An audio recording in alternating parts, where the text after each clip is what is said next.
Okay, moving on. Question number 3 is coming here from Karl. Hi there, Karl. Thank you for being part of the amazing WiggyWam community. And Karl's question here is, I am looking to buy a property to rent out. I've been offered a mortgage with 25% down payment, but I would prefer to put down 40% and take a 5-year fixed rate. The property I'm buying is in a good area where there is huge demand for rentals and is being sold for $245,000. I can achieve 1,400 per month rental. I'm looking to retire in 5 years when the fixed rate ends and plan to pay off the outstanding mortgage, then use the rental income as a source of income. Can you see anything wrong with my plan or anything I haven't considered that may cause problems? Is this the best approach? All right there, Karl. Well, thank you for your question. There's a few facets in there that is worth considering. And it sounds to me as though you are what would be a first-time landlord entering the marketplace, and it sounds as though you've got a little bit of firepower behind you, a little bit of cash behind you to start going into acquiring a property. Now, I'm just going to throw some rough figures at you from a few quick calculations on this one. If you're looking to put in you're going to get a 60% mortgage by the looks of it. If you're looking at a 60% mortgage on interest only at 6% a year, you're going to be paying about $8,800 in mortgage payment. Okay. And then your rental income is going to be about $16,800. And most people go, well, that's okay. There's about $8,000 a year income, which is, about 900 quid a month. That's okay. I can live off that. It's going to help me to generate more income when you get to this point of retirement in 5 years. The thing that most landlords don't factor into the equation is they take their rental income, they reduce they take out their mortgage payment, and then they go, "Oh, this is what's left. This is what I can live on." But what they don't factor in is actually any amount of money for doing the repairs and maintenance on a property over a period of 5 years or 10 years or however long you own it for. Okay. And that becomes a problem when, either a tenant trashes the property after a year or doesn't pay their rent for a year. Okay. Or both. Or you end up with a situation where the boiler blows up or there's other issues that crop up. Okay. This is where you can start to very quickly find that your would-be winning strategy of this investment property actually becomes a losing strategy. Okay. And I would encourage you to set aside at least 10 to 15% of your rental income every month into a separate bank account, which you would then use to cover any of these ongoing expenses within the property. Okay. The second thing I'm going to encourage you to do is to make an allowance for using a managing agent for the property as well. And the reason why I suggest this is important is there's a whole lot of checks and a whole lot of pieces of legislation and law that you need to be aware of and keep yourself on the right side of when it comes to renting out a property. It's not quite as simple as just, I've got this property, I'm going to rent it out, and I'm going to, sail up into the sunset and live happily ever after, shall we say. The investment of paying a good managing agent to look after the property for you is going to give you a lot of peace of mind and sound nights of good sleep rather than being awake at night, particularly in a market that we are right now, where shall we say, the balance of power, for want of a better phrase, has shifted more in favor of the tenant.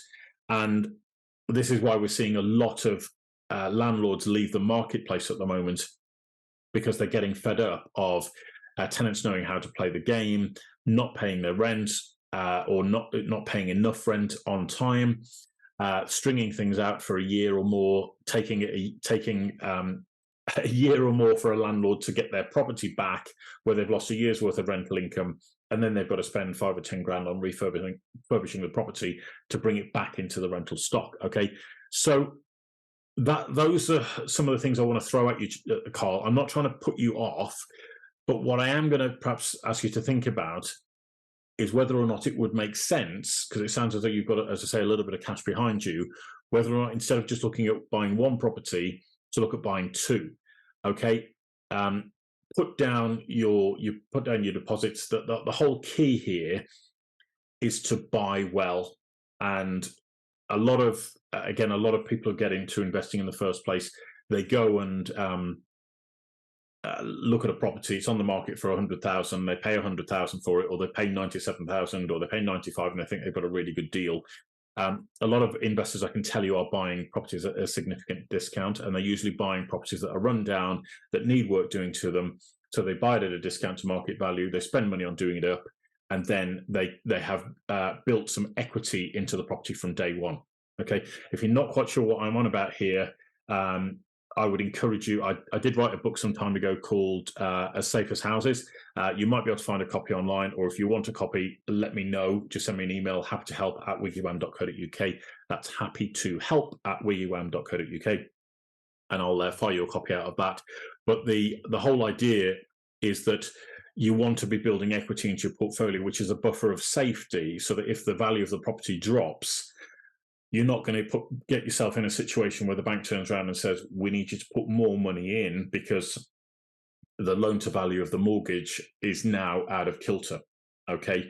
And that's an important factor to bear in mind when we could be entering what is likely to be a falling market over the course of the next couple of years.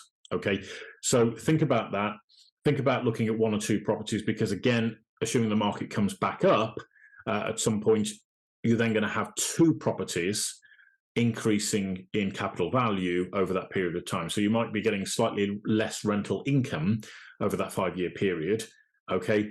But you might be getting more capital gain, which more than makes up for it on two properties instead of just one. Okay, so those are a few thoughts, Carl. Have a little think about that. If you're interested in doing a bit more reading, as I say, grab a copy of that book, As Safe as Houses, or grab a copy of Home Buyer Secrets, which is this book right here, and that'll guide you through a little bit more about what the sort of things that you need to be aware of when it comes to buying a property. But I think that's how I would approach it in your situation. One of the other things to think about, finally, just to wrap this up, Carl, depending upon how much time you've got and how involved you want to be in property investing, would be to look at maybe an investment strategy from a point of view of flipping properties. Okay. And you can do that with JVs, with people who are finding the properties, you bring the money to the table, you turn the property over, and then you split the profits. Okay. Or it could be a situation where you go out there shopping for properties that are distressed, that are run down, you buy the property, you spend the money on it, you do it up, and you sell it. Okay, that could be a really good option as well. So those are a couple of things to think about, depending upon how invested you want to get into the property buying process. All right, Karl, so I hope that helps. Wish you the best of luck. Anything else you need from us, let me know. I'd be more than happy to sit down and have a chat with you about that. All right. Thanks so much indeed for your question. So, ladies and gentlemen, that's it. Thank you for joining me here this week on this week's webinar. It's been fantastic, as always, to get back in the saddle and start answering your property questions. We're here doing this every single week, and if you've got property questions that you'd like to send in to us, you can do that via email, which is happytohelp@wiggywam.co.uk. That's happytohelp@wiggywam.co.uk.